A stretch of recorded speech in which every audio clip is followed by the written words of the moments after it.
Et ceux qui sont là, et ceux qui sont encore plus loin, alors vous traversez. Alors vous mettez une clôture.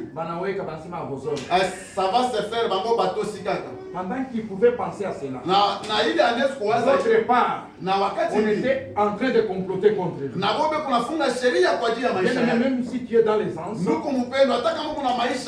être en position. Tu dois être toujours souple. Tu dois toujours être attentif. Parce que ce qui se passe ailleurs, ça se passe à ton insu. Tu ne connais rien de ce qui se passe contre toi. Peut-être que dans le quartier où tu es, les témoins du quartier et ceux-là de ta tribu, ils sont en train de se consulter pour te faire la guerre. Ce que j'aime, c'est quoi? On a envoyé le message à Josaphat qui est assis. Il y a des gens de Seir et les fils de Moab et les Ammonites. Ils ont comploté contre toi.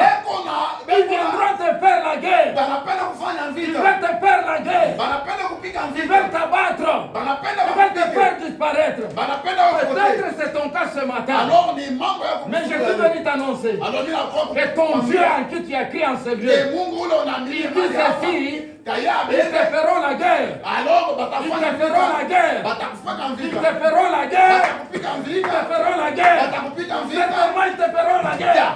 De là où tu habites, de là où tu étais né, de ta tribu de naissance, de ta famille, ils vont se mélanger.